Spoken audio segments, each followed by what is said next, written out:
Well, welcome to another Friday night. Tonight, I want to talk about a type of trauma that I think is becoming more understood and is really important to talk about, and it's secondary trauma. It also goes by secondary traumatic stress or vicarious trauma. And a simple definition is secondary traumatic stress is the emotional duress that results when an individual hears about or watches the firsthand trauma experiences of another. It is described as the stress resulting from helping or wanting to help a traumatized or suffering person. So, just to make you aware of kind of how big of a deal this is, studies show that from 6 to 26% of therapists, so somebody that's listening to other people's trauma all day long, up to 50% of child welfare workers are at high risk of secondary traumatic stress and the related conditions of PTSD and vicarious trauma. So it affects most counselors or mental health workers at some point in their careers. It is not reserved for the seasoned older therapists who've been doing this for a long time, and it gradually takes its toll. It can strike therapists earlier in their careers as well. When I started in this field over 20 years ago, the lady that trained me said, Tim, if you don't learn healthy boundaries and healthy self-care, you're not going to last a year in this field because you are being exposed every day to other people's trauma, and it has a tremendous effect on your nervous system. And if you don't learn how to deal with that and take care of yourself, you're going to burn out. And I've watched many, many people do that. And it's very tragic. But it's not just therapists. It's people working in high trauma environments. So think of policemen, firefighters, EMT people, so any kind of emergency resources, doctors, nurses, so people in hospitals, in war zones, in refugee camps, in shelters, all your emergency services, you're being exposed every day to suffering, to death, to crisis situations, and that can lead to trauma. This can even apply to dispatchers who are hearing these phone calls of people in a traumatized state who are crying and screaming, and it has an effect on them.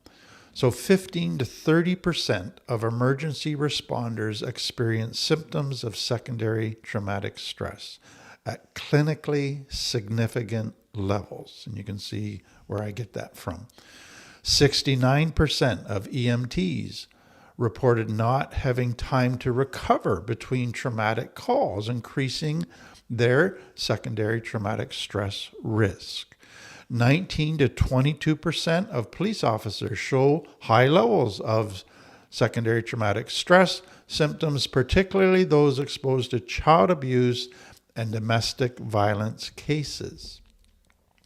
Then there's a third area where you can kind of come across secondary trauma, and that is those that advocate for trauma survivors. So advocates or activists working in human rights, human trafficking, so anti-trafficking, abuse prevention. You're hearing the stories of hundreds and thousands of people who've been traumatized. And so you're learning about their suffering, you're absorbing their trauma. That is part of what it means to be an advocate. Then there's providing long-term support. So this could be caregivers of trauma survivors that you're providing long-term support. So you're seeing the damage it does to them physically, cognitively. You're hearing their stories. You're seeing them triggered. On and on, you're supporting them. Or it could be somebody who's gone through physical trauma. So you're caring for a sick child who's been in an accident and now is quadriplegic, or a sick child because of cancer, and they're going through tremendous trauma because of all of the treatments. So you're giving this necessary emotional support without your normal boundaries because you love these people, you care for these people. And so you just give, and it takes its toll. Some parents get this in a child that is trying to get sober or clean from drugs and alcohol, but they keep relapsing, and the parent just keeps trying to support them and help them, and they live through the chaos of the relapse and all that the child goes through. It gradually takes its toll. Another one is reading or watching traumatic content. So being exposed to graphic news stories, documentaries, social media, case files involving abuse, war, violence, disasters. So this could be a journalist. That's his area of work, and he's just researching and exposed to that all the time. That could be a content moderator, an editor, or that could just be you as a citizen watching documentaries, watching the news, watching social media, and just being exposed to horror story after horror story of what is happening in our world, all of the violation of human rights, and it just takes its toll. And I would say that technology, the internet, has just made us more vulnerable to secondary trauma. Years ago, when they didn't have TV or the internet, you were in your little village and you didn't know what was going on in the rest of the world, except once in a while you might have heard it through somebody passing through your village. And so you didn't get the exposure to everybody else's trauma. But now, every day, you can get exposure to millions of pieces of trauma from all over the world through the internet. I think another area is witnessing traumatized individuals. So if you have a friend or a son or a loved one that has come back from war and they've got severe PTSD and they're living with you and then they're doing okay, and then one day they get triggered and they act out, they have a breakdown, they get super depressed, they go to a very dark place, they harm themselves, and you are exposed to that over and over. So you see their flashbacks, how they dissociate, their panic attacks. That can just be very, very hard on you. I think another one would be search and rescue people that go out and they find people that have been severely traumatized and see the after effects of that if they've died.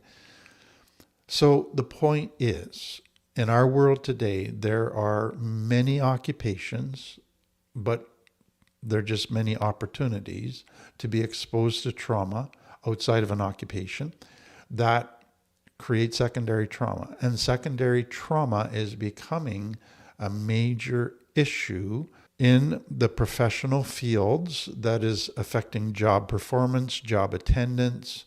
It is leading to higher and higher issues with suicidal ideation, mental health issues, and that leads to the next problem. Sadly, in many of these work cultures, so police, firefighters, EMTs, there's a culture within that workplace that makes you feel weak if you talk about it. So many of them started out as being predominantly employing men, and so men had to be strong. And so let me just give you some of the things that have become part of these cultures that actually contributes to creating the secondary trauma. So many of these jobs, very much you're the hero. You're coming in to rescue people. That becomes your identity. You're the savior. You're the strong one. You're protecting people. You're helping people. And so to admit that you're the one that needs help, that could take a huge blow at your identity, your self-worth, because no longer you're the hero, you're the weak one. And so if you've got shame issues, you can't admit that. You got to try to keep pushing yourself to be strong and be the hero. But then in many of these workplaces, there's a stigma around mental health. So to be strong means you got to be tough, which means you can't show weak emotions like crying or depression. You can't cry. You can't be vulnerable. All those are signs of weakness. You got to be tough, man. You got to suck it up. That's what strong people do. So you don't talk about it. You don't display anxiety about it. And if you do, then there's the fear of judgment. They're going to look down on you. They're going to make fun of you, going to call you a pussy, all of those things. They're going to say you can't handle the job, you're a failure, and that's huge. And then if you begin struggling with anxiety or depression and have a mental health diagnosis, that is now seen as a liability. So that you could lose promotions, you could lose your job, you could be perceived as kind of, they're just a little wacky. They're not able to really do this. They're not cut out for this. And so there's tremendous judgment within that culture that looks down on anything that's perceived as weakness or admitting weakness. Huge problem. And that then goes into it's systemic in the culture, which then shows up in your peers, in the group dynamics. So you're often told through this subtle pressure that you feel you have to conform to, that you just suck it up. We don't talk about this stuff. We just are strong.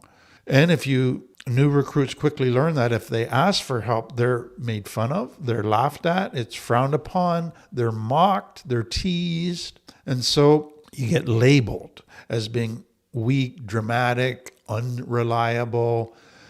And so there's this constant dynamic in the work environment that puts pressure on you that in order to avoid criticism and being disrespected, put down, made fun of, you have to conform to not talking about it, to not admitting it. So you suck it up, you stuff it down, you bury it. Part of what enables that to happen within those cultures is there's so much trauma that you're exposed to. Fires, accidents, murders, domestic violence, deaths constantly, that it just becomes normal. And so you kind of get desensitized to it to a degree. And so you begin to minimize, this just happens every day. It's not a big deal. And that becomes part of your coping mechanism. And then, it just comes with the job. And part of the way that they cope with it is to make jokes about it, to try to make it something funny in it. And so there's this environment where you try to normalize it, make light of it, minimize it, include it as just part of the job. It's not a big deal. And so that happens. And then for some, it goes even more than that, and more of a systemic thing within the organizational support. So they don't trust the management. They don't trust the organization to support them, to treat them with respect if they admit that they have mental health issues, if they have PTSD. They're not sure that if they open up about that it will be kept confidential, that somehow it'll be leaked out. And then the message will get out that they haven't done the job, that they're not cut out for this, that they're weak. And so it will begin to affect their career opportunities. And so all of that leads to, you might be able to think you can talk about it to your peers, maybe not. But if you ever talk about it to your bosses, then it's going to be official. And then they're going to come down on you and you're in trouble.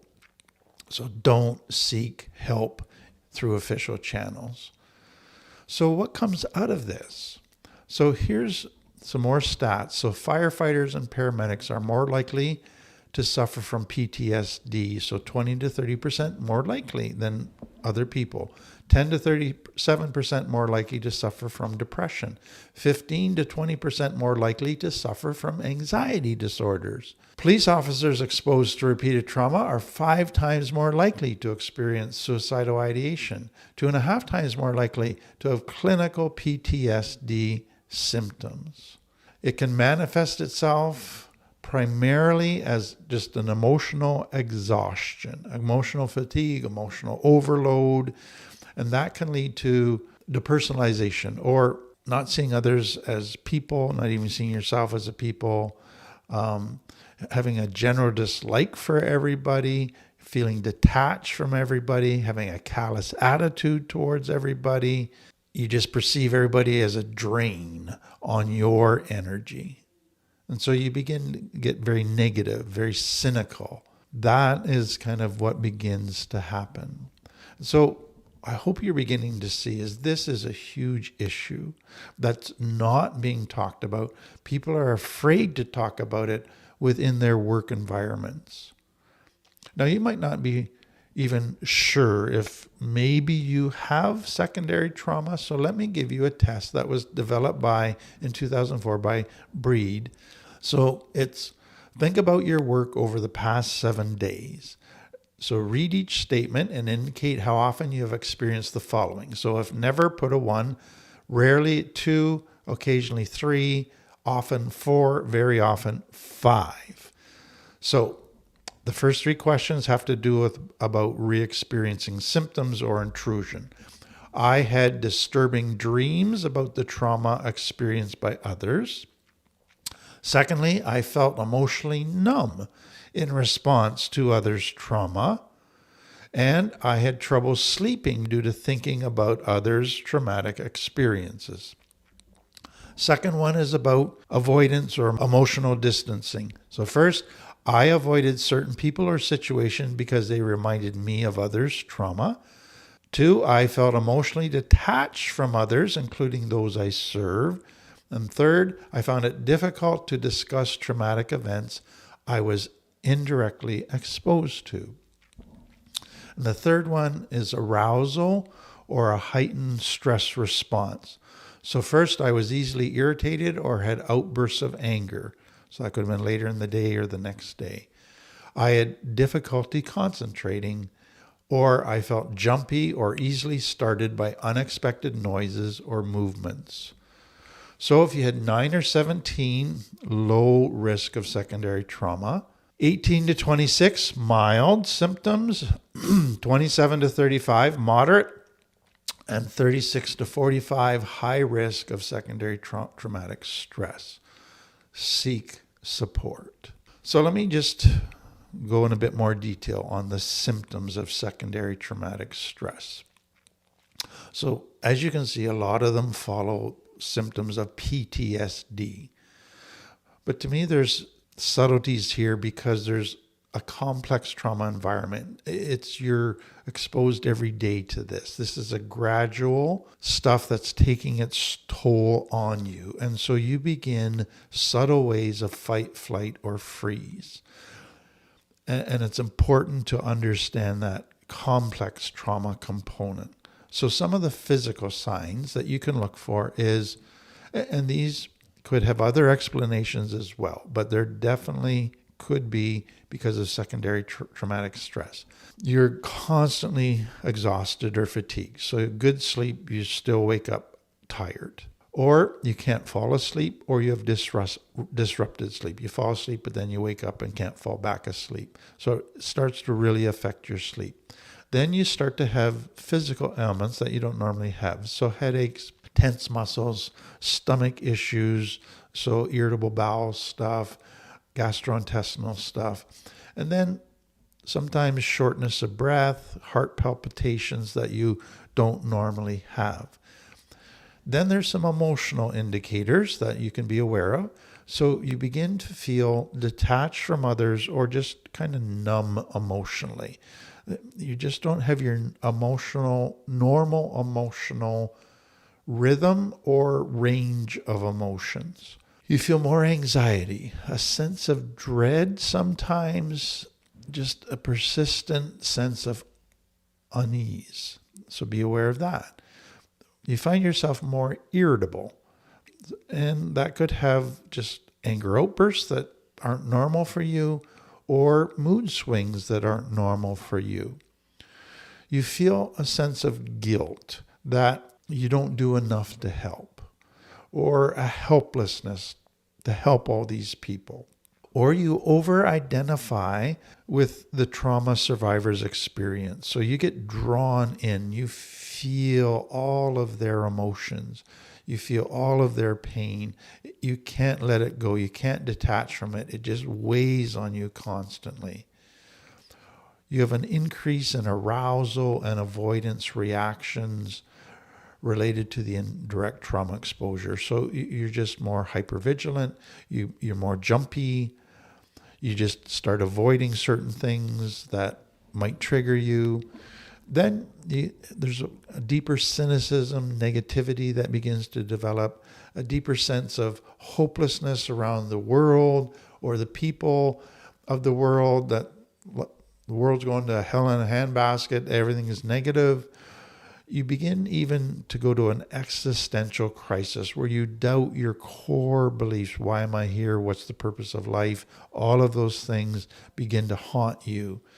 You begin to lose an imagination for the future. Oh, I can't wait until 5 years from now. I got these dreams and plans. That begins to disappear. You have a reduced frequency of just happy moments. They might come very rarely or not at all. And then greater and greater dissatisfaction with your job, with your life. So those are emotional signs. Then cognitive signs are intrusive thoughts that begin to pop into your head uninvited about the other person's trauma, flashbacks, distressing mental images that pop into your head about their trauma or about some trauma that you have from your past. Then you get nightmares about their trauma or trauma from your past. Then difficulty concentrating or forgetfulness. So changes in your memory, changes in your ability to think, a brain fog can settle in. You find it hard to embrace complexity. Your brain just can't get itself around complexity. You find yourself trying to minimize problems, minimize situations in your life. Then there can be behavioral signs. You find you begin withdrawing from relationships, withdrawing from social settings. So you just prefer to isolate more. You don't want to be around people or in a social environment. You avoid certain places, certain people because they remind you of the trauma. Some people then begin to slide into increased substance use. So they find themselves drinking more alcohol, coffee, smoking more, even taking drugs. Others find that they begin losing their motivation. And so that begins to show up in reduced job performance. Or they just start procrastinating more around the house. Things aren't getting done. They avoid responsibilities. Others, they go into overworking. They can't turn off all of the adrenaline and cortisol. And now they can't stop themselves. They just go, go, go. Their mind is obsessing. They're working for 20 hours a day. They're just driven. Others go to just spending time in mindless distractions. They're procrastinating on all the important things, and they're busy just doing mindless, unimportant things. Some begin to feel alterations in their sense of self-efficacy. They just don't feel as confident as they normally would. They start to doubt themselves. They feel not good enough. There's a bit of a crisis happening there. Others, they start to have disruptions of their perception of safety, trust, independence.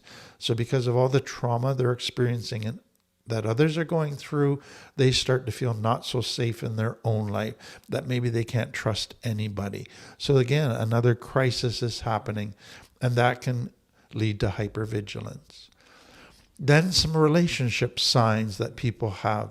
Some go through just loss of empathy, or they just don't want to connect to people. That just takes too much effort. They don't even want people in the same room because then that person might want to connect with them, and they don't want to connect with anybody. So they're really feeling that, and this is fascinating to me, what they need at that time is to connect. But what their complex trauma brain is saying is, let's go in the opposite direction. Connection takes energy. We don't have any energy. We need to go to zero connection so we can rest. And that doesn't really work, but that's what they do. Other thing is they develop resentment. So they just start seeing negative. They read negative into what their clients share, what their friends share. They question their motives. They see negative motives in everything their friends do. If somebody doesn't treat them perfectly, they get mad at them and develop a resentment towards them. So their bar goes up for everybody else. They see everybody else now through a judgmental lens, looking for fault, finding fault, developing resentment. Some really struggle with boundaries. So their bubble gets really big where they don't want to connect with anybody. They don't want anybody around. Others, they want to connect with everybody. They think that they just need somebody to take care of them. They return to almost an infantile state where I just need mommy and daddy to hug me, to meet all my needs, to take care of me. And so they tend to have very shifting boundaries when this is happening. And the boundaries become quite blurred. They go to avoidant behaviors of people. They just don't want to talk to anybody. They have this inability now to listen or be present.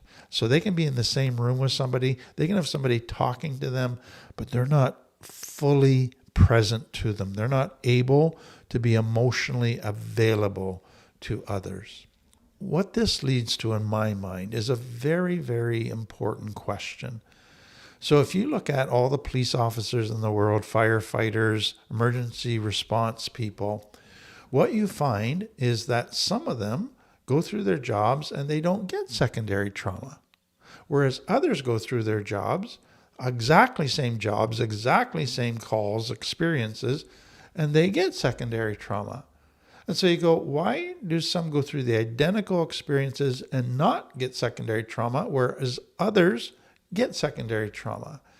And so what that points to is there's other contributing factors that make people vulnerable to secondary trauma pre those events. So things happened earlier in their life that set them up to be more vulnerable to secondary trauma than other people are. So a couple things to me that are significant. If a person goes into emergency response type jobs and they have their own complex trauma that they've never dealt with, those people have a high risk of ending up with secondary trauma. So the events that create the secondary trauma, to me, they might go then for PTSD treatment and all of that and think the problem that I'm getting help for is my job and all the trauma I experience on the job. What I want them to realize is, yes, we got to look at that. We got to understand that and deal with that and help you with that. But we got to look at earlier in life to what set you up to be vulnerable to all of this stuff. And we got to go to an earlier time and see the complex trauma.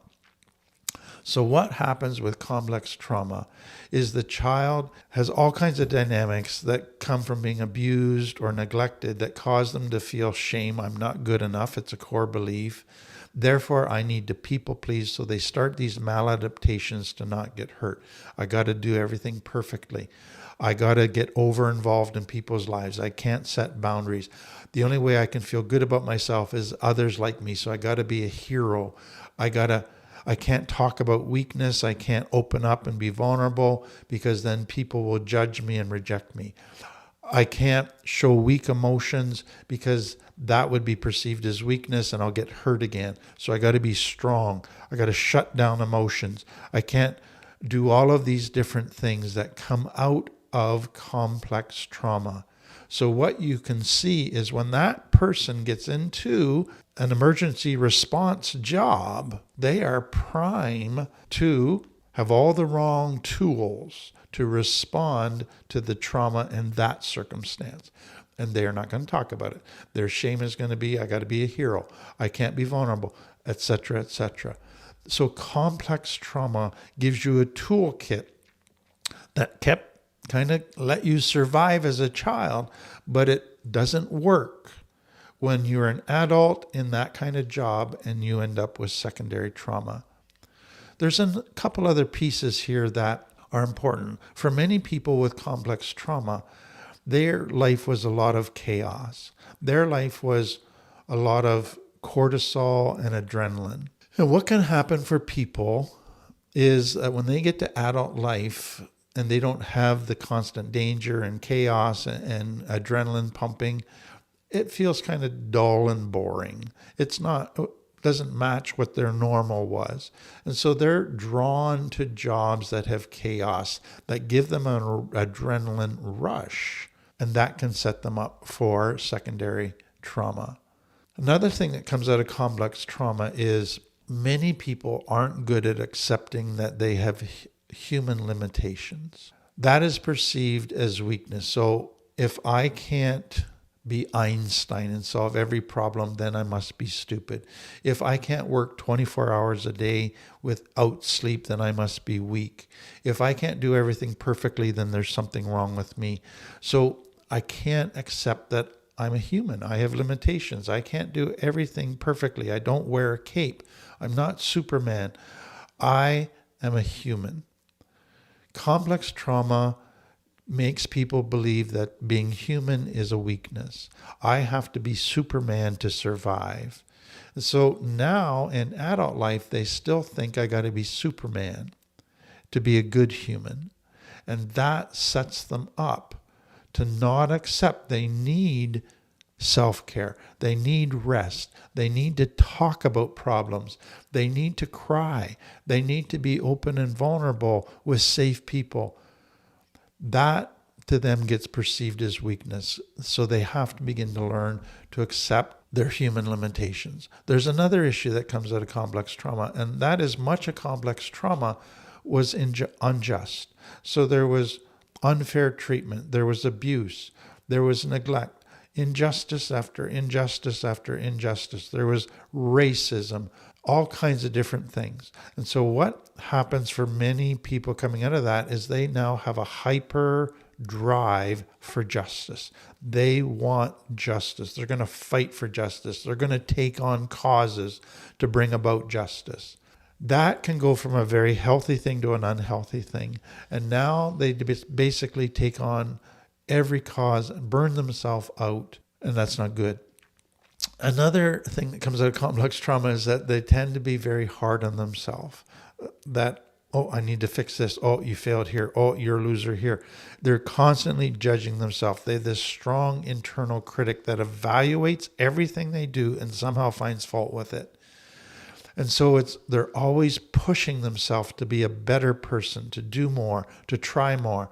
And that can set people up to move into the emergency response fields, to try to save the world, to be this perfect, wonderful person, to be hard on themselves all the time, and they end up in big trouble. And then complex trauma always has an element of false guilt. A child feels that I'm rejected and abused because it's my fault. I must be bad. I did something wrong. Dad's angry. It must be my fault. So you're trained to pick up stuff as your fault when it's not really your fault. False guilt that you should do more, that you're not doing enough, that you're being lazy, that you're being irresponsible, that you're being selfish if you're not giving more or helping more. And so that can set people up to be in trouble when they get into the emergency response fields. And then complex trauma is all about codependency. The child puts their needs down, makes the needs of the parents or others more important than their own, and they meet the needs of the other people, hoping that that will result in them being loved, that somebody will eventually meet their needs. And so their relationships are always, you give in order to earn love. You help people so that they will help you. Codependency. You're trying to get your needs met through giving up your needs to meet others' needs. And that sets up many to get drawn into the emergency services, the social services, where they then burn themselves out.